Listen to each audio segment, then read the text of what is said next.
of Humboldt County. This candidate forum on Zoom this year because of the pandemic. We have asked all candidates for our forums this fall to come to a Zoom invitation and their passcodes for their specific forums. They got this a few days in advance. League members will host, moderate, and time the meetings. Only these league members and the candidates themselves will be present in the Zoom sessions. No additional participants will be allowed. A brief caveat: Zoom forum format is all new to the League of Women Voters. Anyone who has participated in digital events over the last 5 months knows that there can be technical difficulties, there can be glitches and rough spots during the forum. Often these glitches are based entirely on an individual's physical location or their internet service.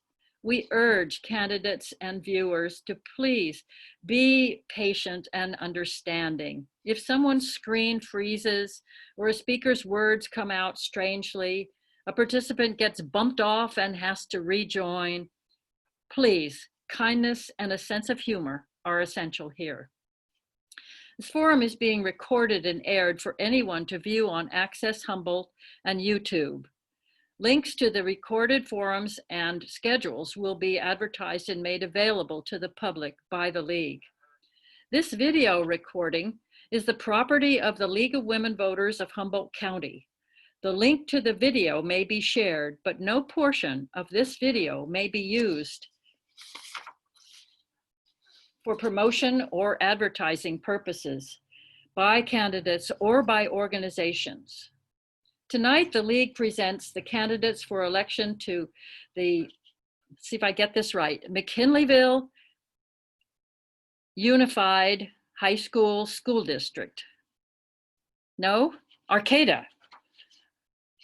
Humboldt. Northern Humboldt. Northern Humboldt. Sorry, I am so sorry. I messed up with my script. Yes, the Northern Humboldt Unified High School District. I get that right this time? All right. The two candidates for this, 3 candidates are on the ballot for this position. 2 candidates accepted our invitation. They are here. The incumbent is Aristea Saulsbury, and the other candidate is Cedric Aaron. The 3rd candidate, Janelle Jones, did not respond to our invitation, so she is not here. The League of Women Voters, a nonpartisan political organization, encourages informed and active participation in government, works to increase understanding of major public policy issues, and influences public policy through education and advocacy. The League is dedicated to providing impartial information to voters about candidates and the political process in order to help them make informed decisions. This is part of our citizen education program. The purpose of a candidate meeting is to give citizens an opportunity to hear the candidates' views on a variety of issues. The League of Women Voters does not endorse candidates or political parties. Each candidate has a minute for an opening statement, a minute to answer each question that I will pose, and a minute for a closing statement. We are now going to begin with Aristea Saulsbury with her opening statement. Good evening. I am Aristea Saulsbury. I am a Mckinleyville resident whose family has lived on the North Coast since time immemorial. I am a mom of a child who is growing up into the Northern Humboldt Union High School District, which is a mouthful, in the coming years. And I've also taught for quite a long time younger children who are now high schoolers. And since joining this high school board, it has been a proud place for me to help build community. Since being appointed, I've spent this past year really focused on doing my homework on the district, understanding legal obligations and the budget, But on top of that, really getting to know the people who are at the table and the people who aren't at the table and why that is. I won't say that it has been easy work by any means, but it has been really rewarding hard work, and it helps me know I'm contributing to a better world. Thank you. Thank you. Now we'll have an opening statement from Cedric Aaron. Good evening, Humboldt County. My name is Cedric Aaron Jr., and I am so thrilled for thank our host for tonight's platform so our community could learn about Aristea and I as candidates. I've been a resident of the Northern Humboldt community for 11 years with my wife, where she was born and raised in Humboldt County, and my 3 daughters. I have both a bachelor's and master's degree in social work, and I've worked in various roles as a professional helper for the last 13 years in public systems. 7 of those years have been in public education. As a social worker, there's no such thing as turning it off. What I mean by that is that social workers should aspire to uphold 6 core values, including service, social justice, dignity and worth of a person, importance of human relationships, integrity, and competence. I live up to these 6 core values in both my professional and personal life. And I'm so eager to selflessly serve our community. Thank you very much. Thank you. Now, Cedric, we will begin with you for the question. And the question is, do you currently have, or have you had, children or grandchildren who attended public schools in McKinleyville? And please explain. In McKinleyville, no. No, I have not. I have, like I said before, I have 3 daughters. And when I first moved to Humboldt County, I moved to Arcata. And that's just where, at that time, housing was affordable for my family and I. And I moved to McKinleyville about 4 years ago because we were able to purchase a home at a price that was great for our family. During those 7 years, my children and my family, they've been in their schools in Arcata and got used to the culture there, and this, we decided to keep them there. But I've worked in McKinleyville schools as a professional, and I'm fully aware of the strengths and areas of opportunity that the McKinleyville schools have. And I'm a big fan of McKinleyville schools. I'm an advocate. So yeah, thank you. Thank you. Aristea, your answer to the question, please. So I have a daughter she's 10, and she is attending one of Northern Humboldt's feeder schools.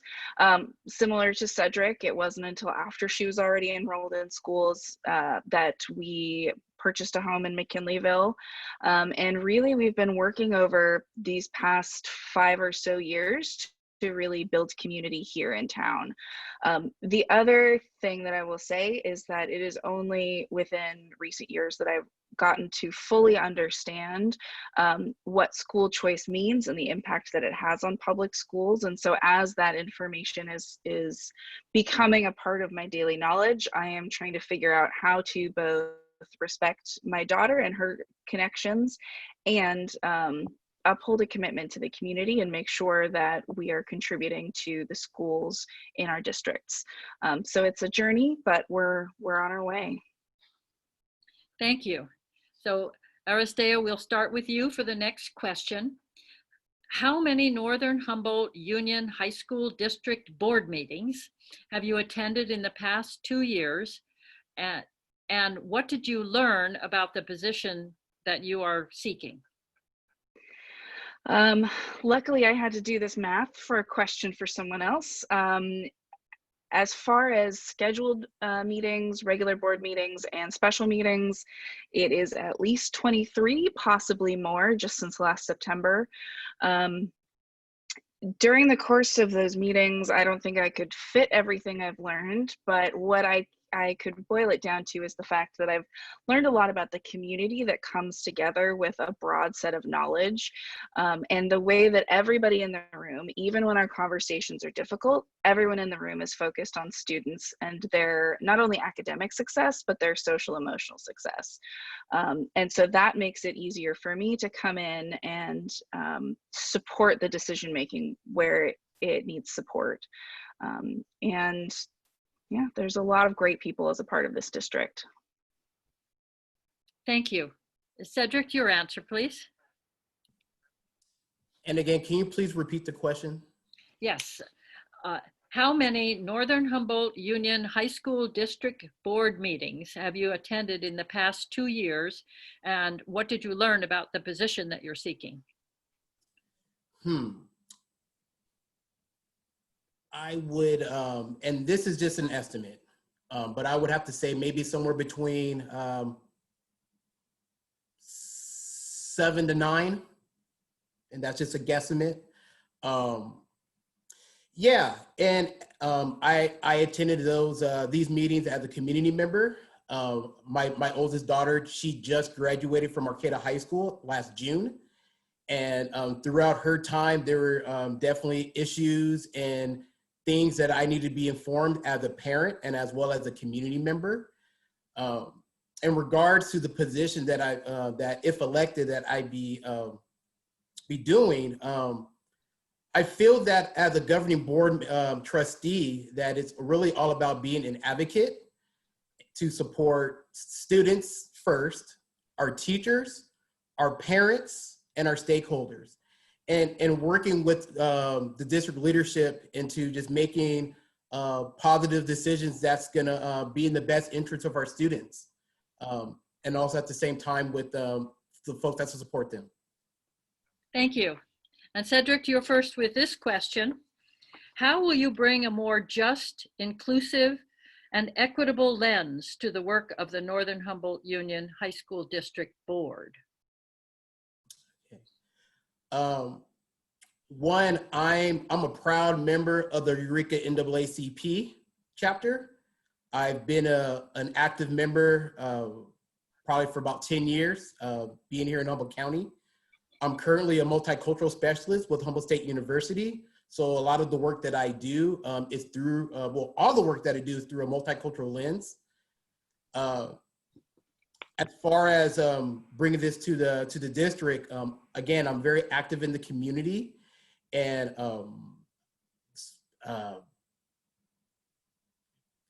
yeah, and just with that, being in meetings and being in spaces where communities of color would want my presence being there, just whether just speaking up or saying certain things, or just being a presence in that space. And again, just looking at policies that are going to be addressing equity within our district as we move forward. Thank you. Aristea, your answer, please. So I could go on for much longer than a minute, but I am particularly passionate about equity and justice. I do a lot of training and consulting outside of my day job. I call it a side hustle. It has become more of a co-hustle. And within that work, I find a dual focus that we need to have, which is on the social emotional well-being. What is the experience that students and their families and our staff are having? Whether they are folks of color or whether they are socioeconomically disadvantaged or English language learners or foster or homeless youth. And then also, what is the data saying? And what the data says in our district is that these kids are not doing as well as kids who fit kind of the standard norm for our district. And so I want to bring that front and center, and also remember to bring that to the front of the conversation when we're in closed sessions, when we're in the middle of decision making, so that we can make it a more just school system. Thank you. You're first for the next question, which is, what experience do you have that makes you a good choice for the Northern Humboldt Union High School District Board? And I am going to give you 2 minutes for this. Thank you. Well, as I was just saying, the experience with racial equity, I did not expect to be using these skills this soon into my term, but I think the uprising over the summer has really shown that it is something that students and families, many of them, want addressed. So bringing those to the table has been useful. I'm also really experienced with community building and facilitation. I want to find ways for us to collaborate with one another rather than having the traditional board dynamic of board members at the dais, community at the podium. I want to build relationships and collaborate. So that experience is really useful. The other piece of my experience that really plays into my work is I'm currently working at the Mckinleyville Family Resource Center and increasingly trying to build a sense of local engagement and community with one another. The pandemic has made this difficult, but we need each other more than ever. So finding ways to connect over Zoom, finding ways to connect in safe, socially distanced ways, encouraging people to reach out or get engaged in politics. These are all of the things that I'm constantly trying to do with people that I know and people I don't yet know. And then probably one of the more fun pieces of my background that makes Northern Humboldt a great place for me is during my time as a preschool teacher, I had hundreds of kids go through my program, and several of those are currently in no-hum schools. So every time I open the pepper box, like, oh, there's that kid. Oh my goodness, like he's about to graduate.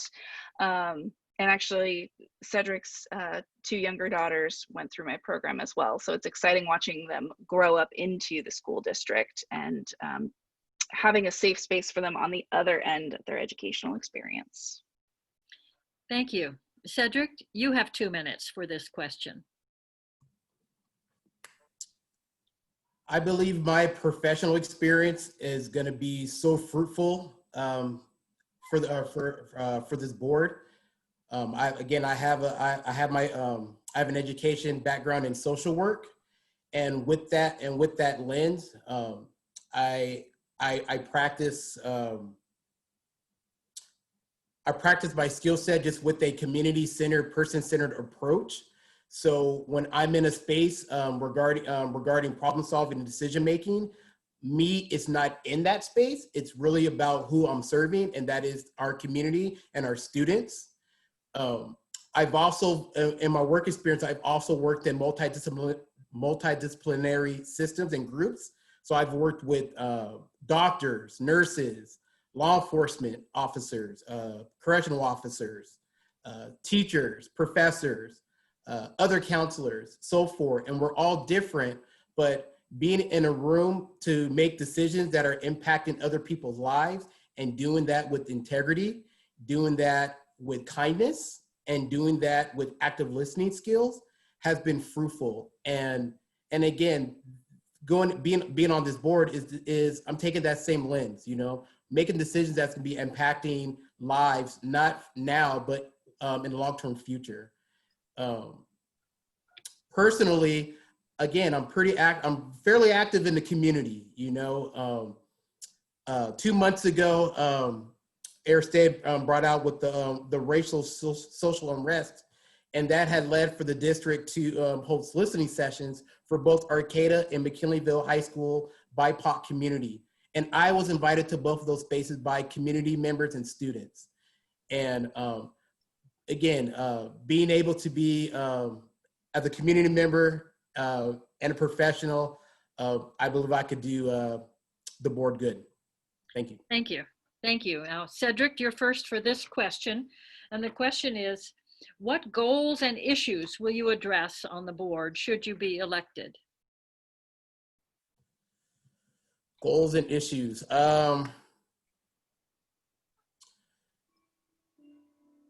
Goals and issues. Well, one of my goals would be to debunk certain myths that the communities might have with the different high schools that make up the district. I believe that all of the high schools have their strengths and they're all unique. And I think that's really awesome to give students and family a choice of their education that best fits their needs. I believe that that's going to take more than just community reaching out to me. I want to go to them and figure out, hey, what's going to make, what's not working at the school that you're in, or what's not working at the school that you heard what all these issues are about.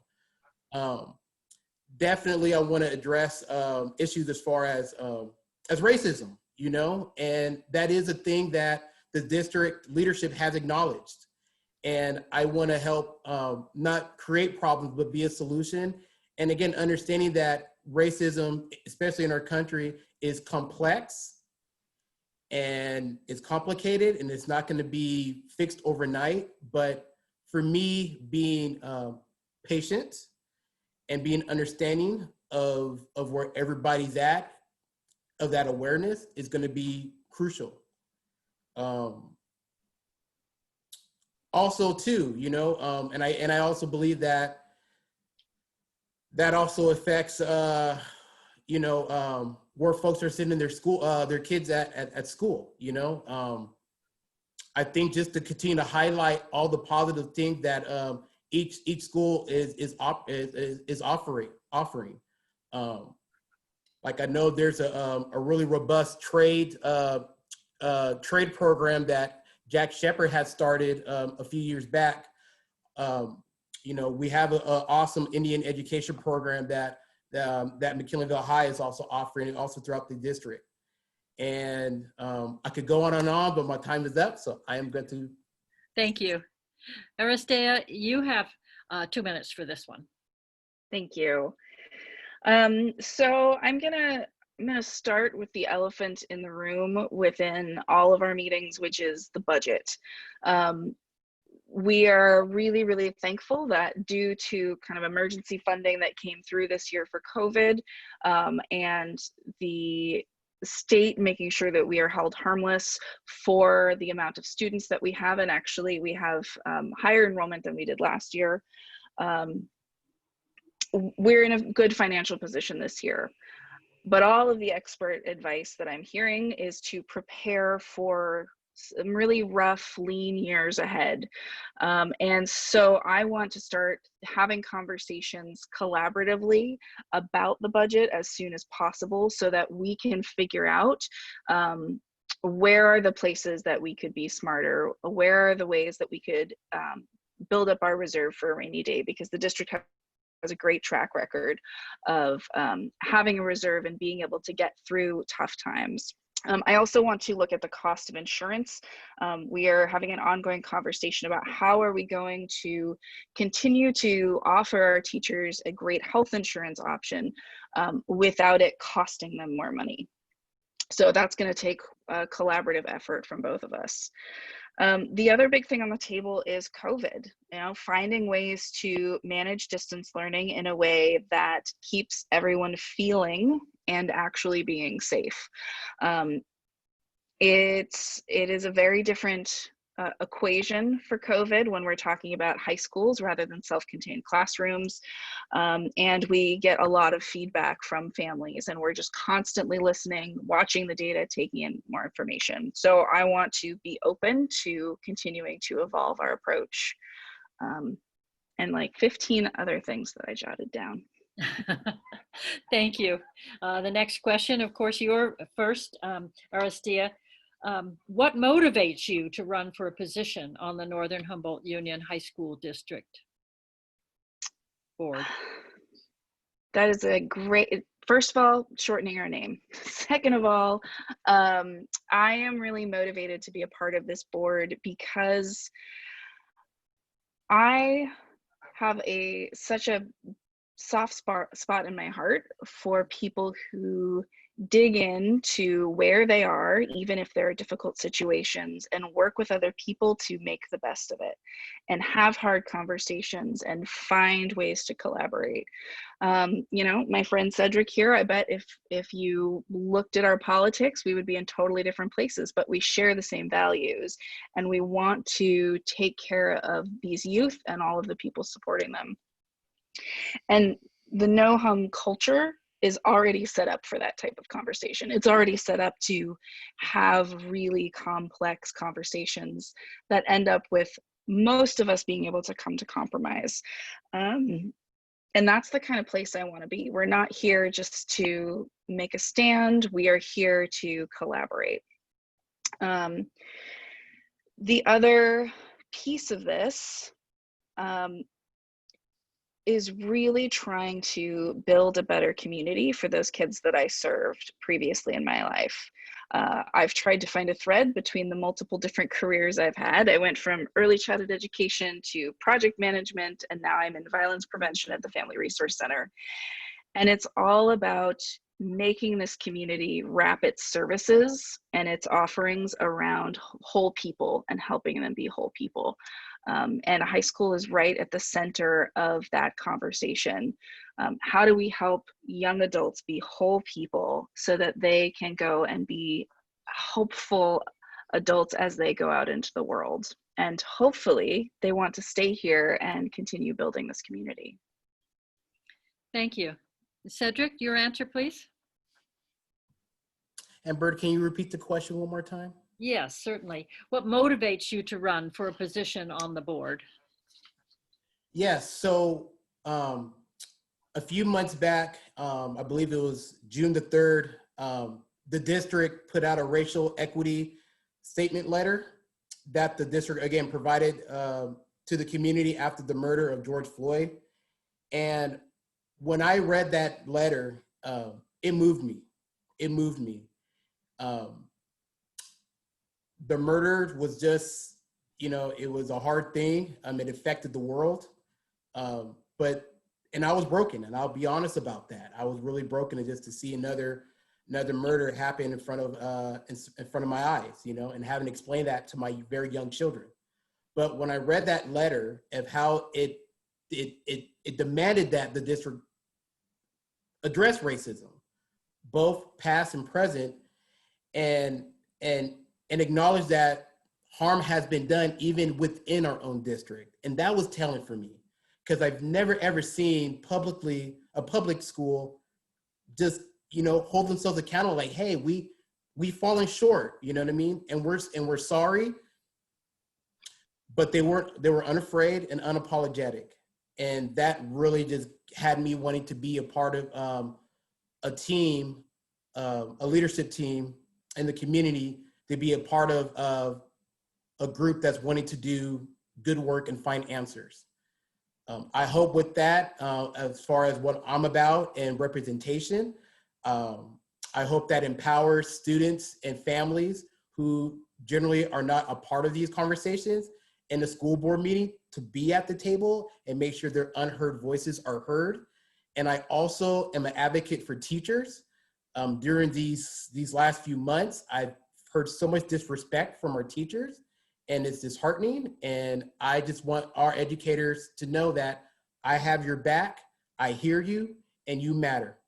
Thank you. Thank you. We seem to be still on 2 minutes. I'm looking at the time. I'm hoping that we will be able to get in all the questions that I have. I'll let you continue with 2 minutes now, but as we get closer to the end of our hour, I may get you back to 1 minute, okay? So 2 minutes right now. And Cedric, you're first with this question. How do you feel about Proposition 15, which would increase funding for public schools through commercial and industrial property tax reassessment? Sorry about that, got to unmute. Property 15, I'm in support of it just because I know that the funding will help take care of our public schools. Historically, just with California, or just more recently, like public schools are underfunded. So anywhere where we could get monies for our schools and for our children and for our teachers and for facilities, I'm all for it. And again, I just think it's a thing that we should pay for to serve our kids. Thank you. Aristea, your answer, please. Thank you. So Prop 15, I'm proud to support both as a board member. We recently passed a motion of support for Prop 15. I'm also proud to support it personally. As I was saying earlier, the budget outlook for the next couple of years is tough, and Prop 15 is really going to allow us to have a little bit of extra funding to continue to do all the great work we're doing, to be able to deal with rising costs that the district is facing in a way that doesn't impact individual families and small businesses. I think having corporations and large entities also contribute more to the well-being of the students of our community is only fair.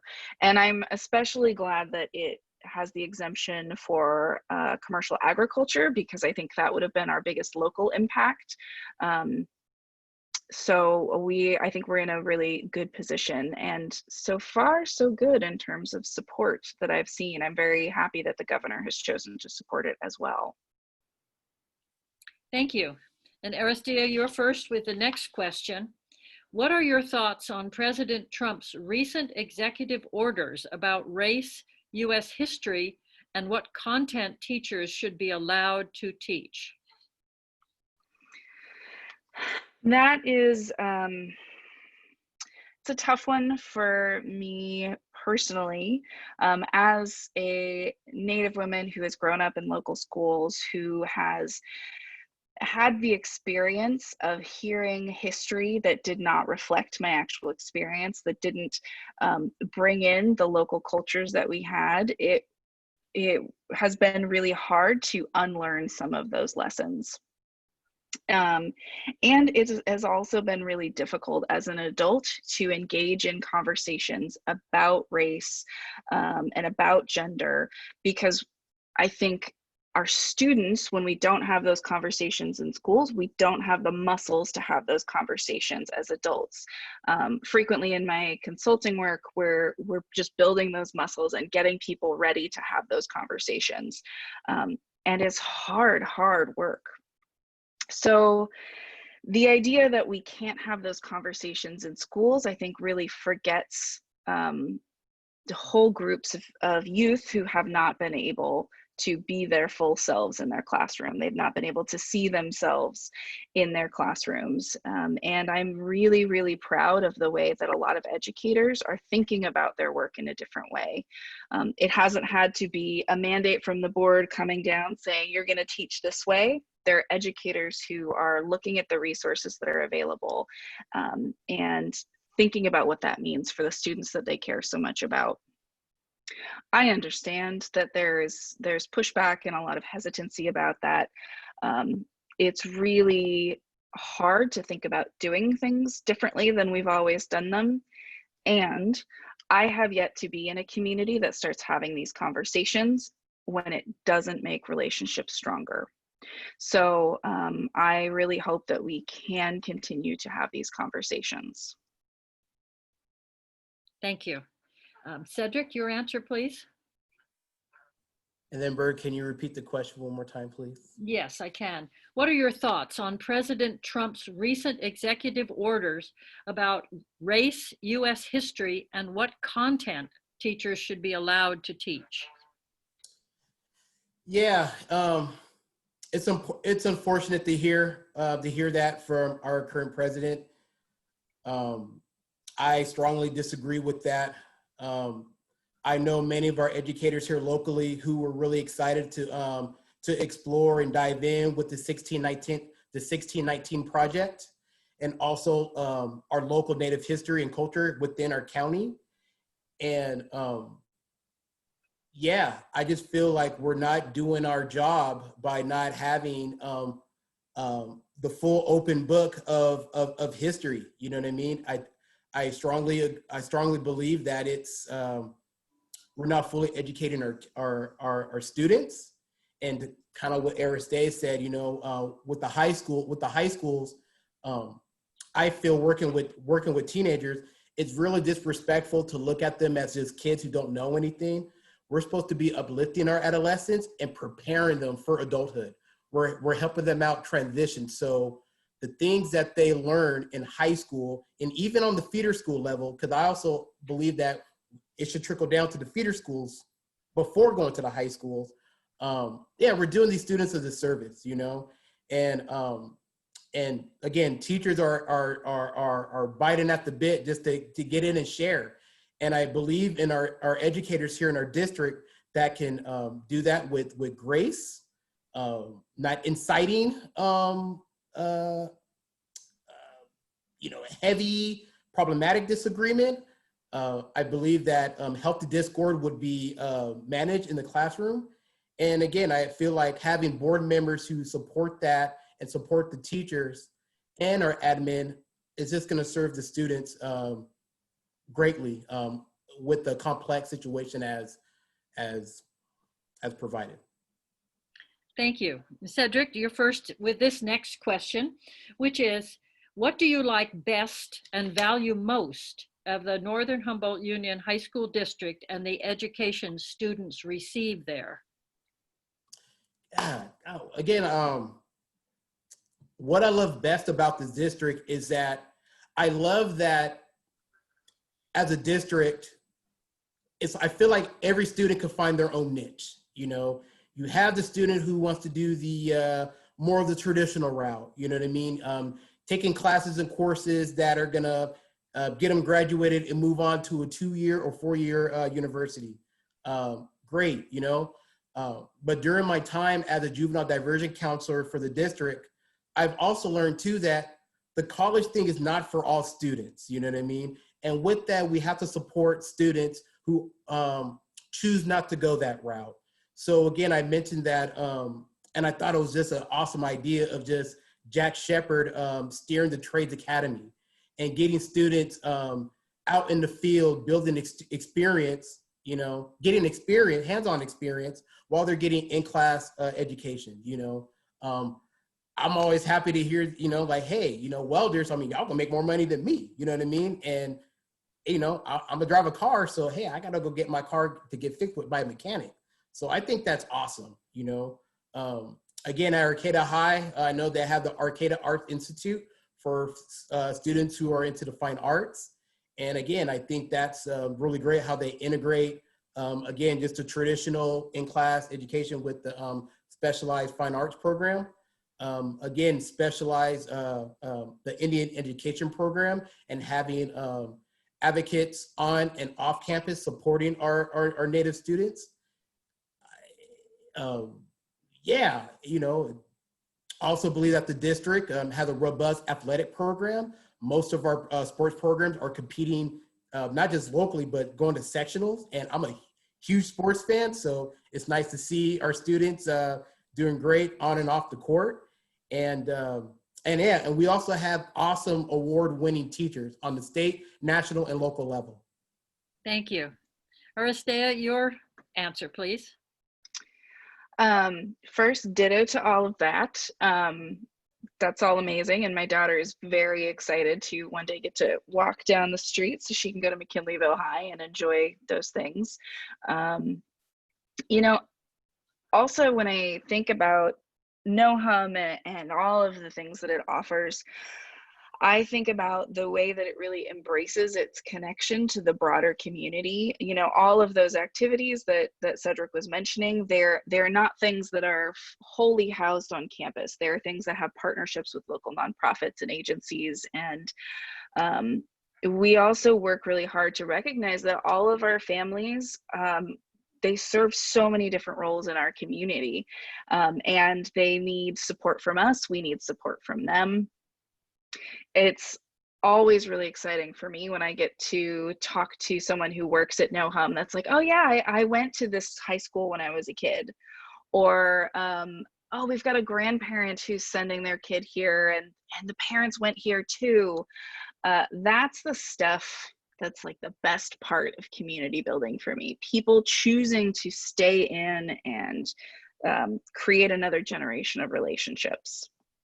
And I think in this moment of COVID, the way that we have responded as a district has really embraced that part of the community mentality. We're not yes, we are thinking of our students. Yes, we are thinking of our staff, and we are thinking of the broader community. Who are all of the people that we interact with? And how do we keep them safe as well? How do we teach that civic responsibility to our students and model it for them so that, you know, by the time we get on the other side of this thing, as many of us are there as possible to continue our community building? Thank you. Aristea, you are first with this next question. Julie, I'd like to go back to 1 minute, please. Thank you. What qualities and behaviors should Northern Humboldt Union High School District school board members exhibit at board meetings and in the community? There are quite a few. I would say that, first of all, I want to be clear that there's room for all of us to have different personalities and qualities, and it's really important that we can balance each other out. But within that, I think we need to know how to be really calm in high stress situations. I think we need to be consistent so that people can build trust with us and understand where we're coming from. And I think we need to be curious. A big part of our job is asking questions and really trying to get deeper so that people can learn. I also think that we really need to think in multidimensional ways. So not only thinking about this moment, but thinking about 10 years down the road, thinking about budgetary costs and human costs, effects within the district and outside of the district. So I've been lucky so far to have all of my colleagues embody those values, and I hope we continue. Thank you. Cedric, your answer, please. Unmute there. And then Bert, can you repeat the question one more time, please? Yes, I can. What qualities and behaviors should Northern Humboldt Union High School District school board members exhibit at board meetings and in the community? Yes, okay. And it's 1 minute. Okay, cool. At board meetings, I feel that, again, and this is where my experience as a professional will help as being calm and collective, you know what I mean? Also being a healthy, active listener and not waiting to respond to somebody who has a thought or a different of opinion. Somebody who can, in a healthy way, agree to disagree. An individual who can have healthy boundaries. So whatever happens during a closed or open session stays there. And once that's not engaging problematically out in the community or on social media. And again, I carry myself as if my children are with me, and I want to model positive behaviors as if my kids were watching me. And that's in private and publicly. Thank you. Thank you. Cedric, you're first again with this next question. What do you see as the board's roles and responsibilities, including the determining of policy? Oh, I'm on mute. I really feel like the board's role is to make sure that the district is upholding their vision, their mission, and goals with trust and integrity. I also believe that it's important for board members to be easily as accessible as they can, and really follow through with active and communication with staff and faculty, families, and stakeholders. So I know that my understanding is that, you know, we'll have our board emails, and hey, we invite people to come reach out to us. But again, I believe that in nurturing relationships, it should be a two-way street. You know what I mean? So I'm going to be active in engaging the community and the students and the stakeholders, as well as them reaching out to me. I'm already getting asked certain questions about my role as a board member privately in my campaign. And I want to continue to do that as well. Thank you. Aristea, your answer, please. So we have a few different roles, but I think that our most important role is that of oversight. So really serving as community members, both, you know, on stage and behind the scenes, so that we can represent community needs and represent the voices that we are hearing. The other really important role we have is doing our homework. our board packets are not small, but it is our duty to look through those and really understand everything that we can, ask questions of the staff when we can, and get to know as much as we can. I just, after a year of doing that, I know so many more things than I did a year ago. And finally, I think I'm responsible for building relationships with people within the school district, not just admin, people up and down within the structure. COVID has hampered that a little bit, but I'm looking to drop into some online classes soon. Thank you. You're first for this next question. How, excuse me, how will you support students and families in mitigating distance learning equity challenges? So we are, as a district, we're really active in doing that as much as we can. The number one issue that comes up is the tech issue. So we have given out all of our devices, that's hotspots, that's Chromebooks, everything in between. We ordered more very early on in the pandemic before we knew we would need them for the fall, and they're just now arriving, and we're getting those out as quickly as we can. You know, we're also advocating for a student support team, a group of people who comes together every week, identifies kids that need a little extra support, finds ways to wrap services around them.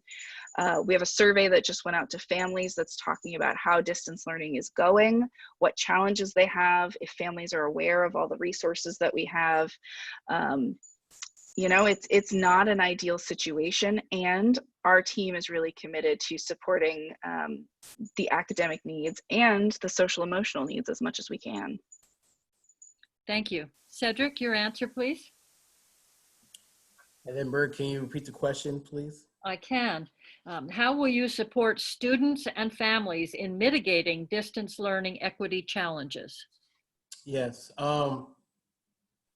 Again, I have two kids who are currently distant learning, and one of the key things, Aristea spoke on this, is definitely the technology, making sure that students are equipped and ready to go with their distance learning, making sure that their Chromebooks are working, all the keys on the keyboard is all there, those kind of things. The hotspots, you know, just making sure that families have accessibility to the internet, and again, just that communication piece, you know what I mean? Like Aristea mentioned, I believe it was yesterday was the last day to turn in a survey for families to kind of figure out, hey, how are distance learning going?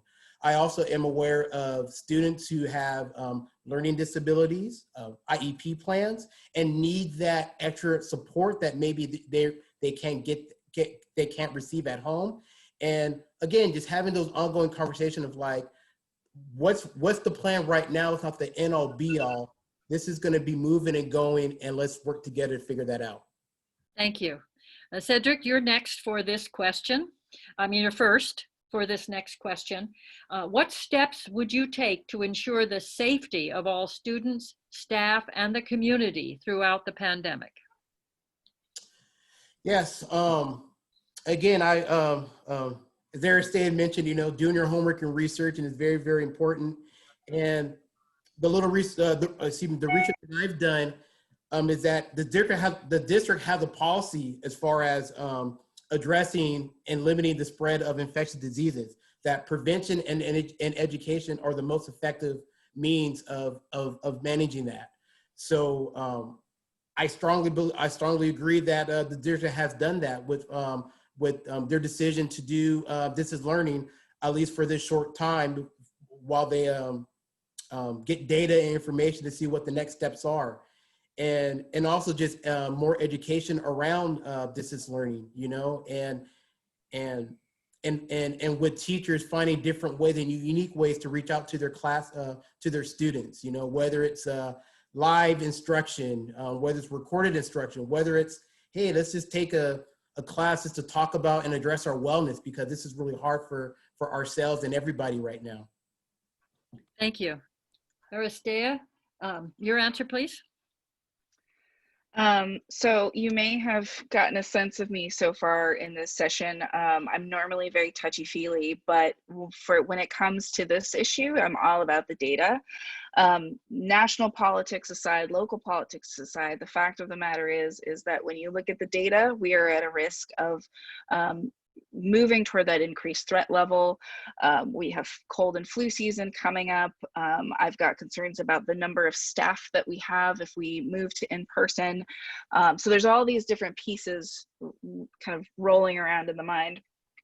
And so, I see my role as supporting the team, the volunteer team. It's any staff member who's wanted to be engaged in this conversation of sorting through family feedback, of looking at, what PPE we have secured, how are our ventilation systems, how are we communicating with public health officials, what are we looking at with the data, and sorting through all of these things. And it's really my role to support this team that is doing a great job.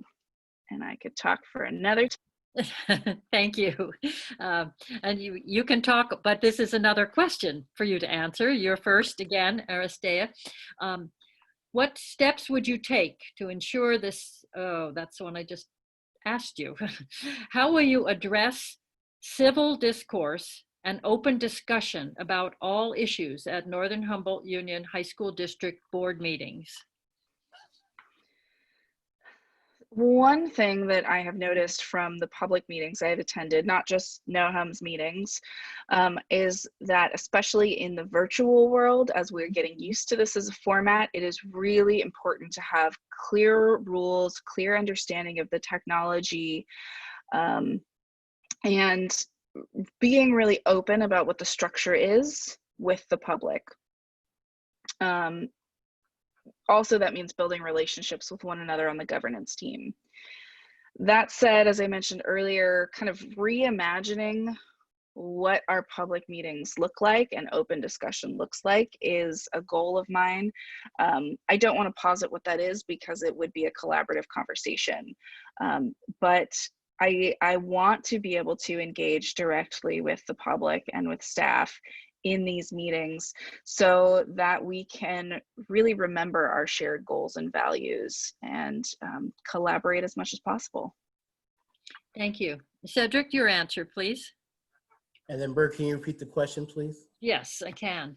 How will you address civil discourse and open discussion about all issues at Northern Humboldt Union High School District Board meetings?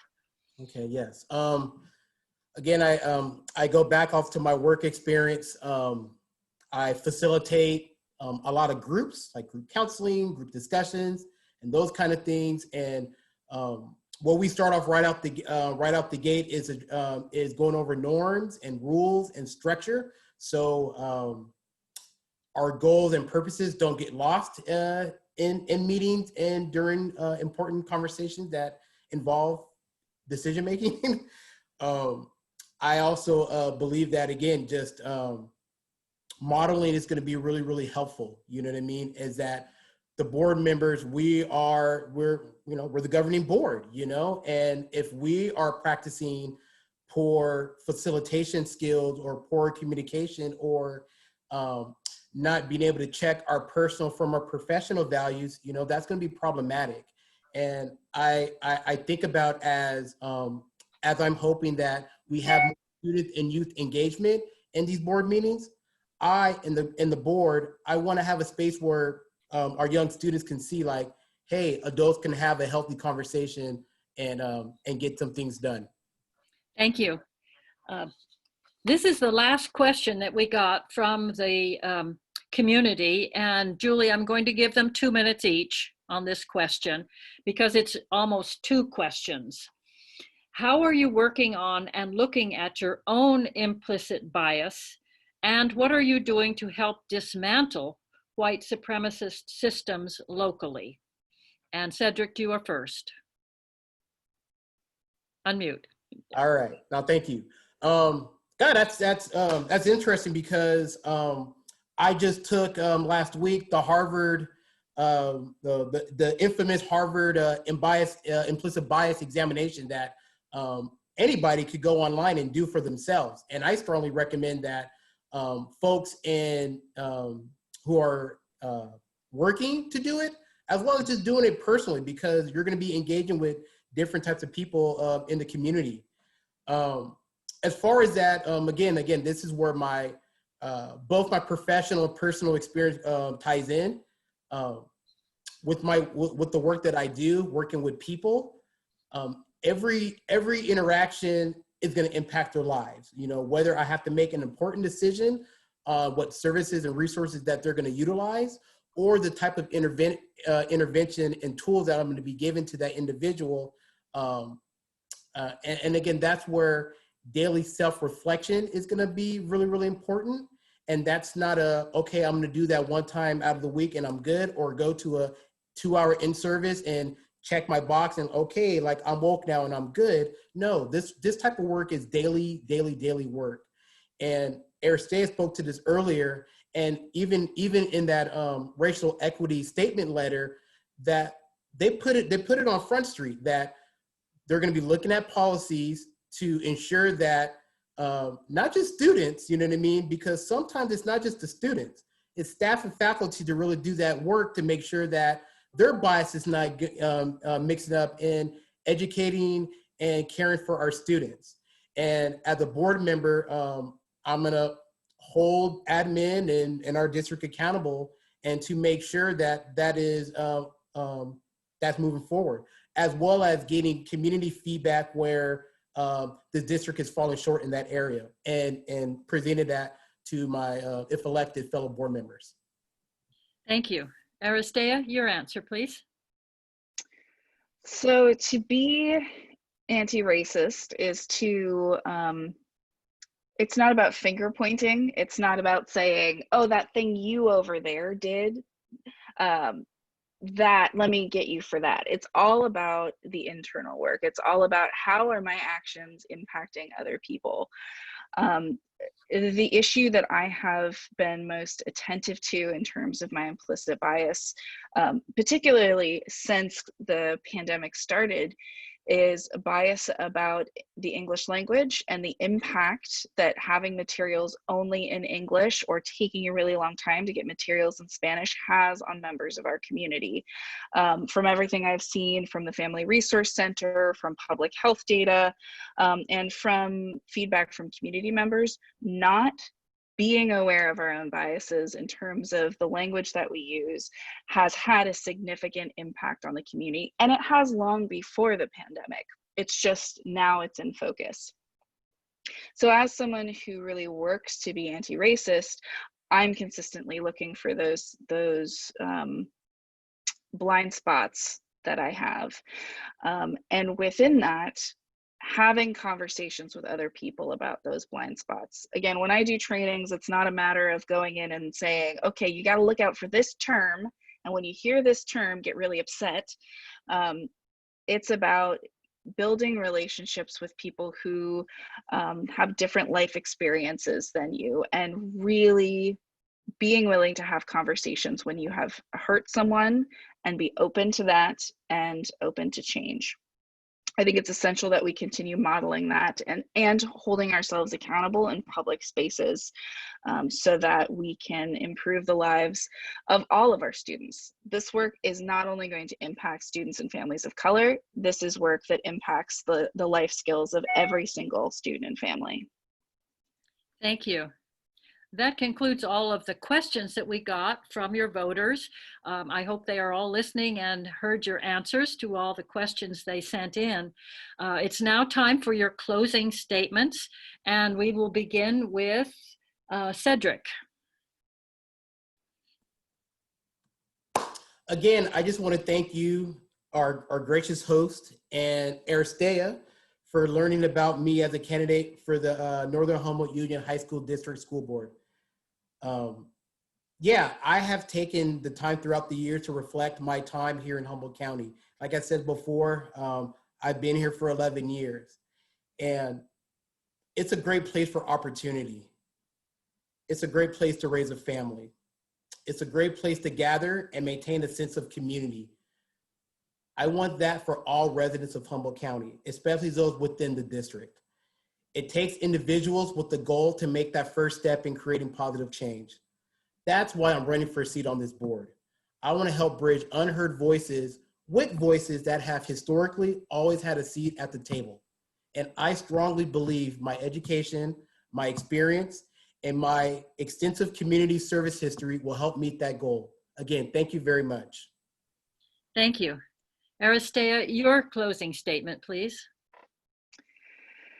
So, Northern Humboldt community, I know we are facing some difficult days currently and ahead of us, but I am consistently impressed with the grace that I see from the majority of folks, including people who are in crisis.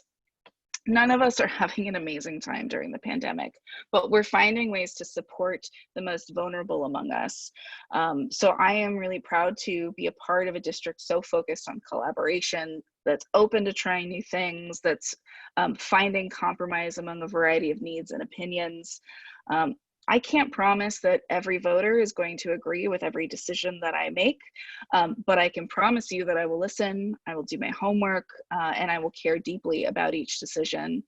And I can promise you that I know my colleague here, and he is just as passionate and committed as I am. So I really hope I get the chance to serve alongside him for the next 4 years. Thank you. This concludes our forum for tonight, but I would like to thank you candidates for your willingness to come forward and to answer the questions from your voters. It's the way they can learn more about you. I would also like to thank our timekeeper, Julie Kelly, wave there, Julie, and Deborah Downs, our host, and thank the public too for the very interesting questions that you sent in, and for the candidates to answer them in a very interesting way. Thank you for viewing this Zoom presentation, which will be available on YouTube and Access Humboldt. So thank you to everyone who participated in this. Don't forget to vote. Vote on November 3rd or before. Send in your ballot early if you're voting by mail, and help us make democracy work. Thank you and good night.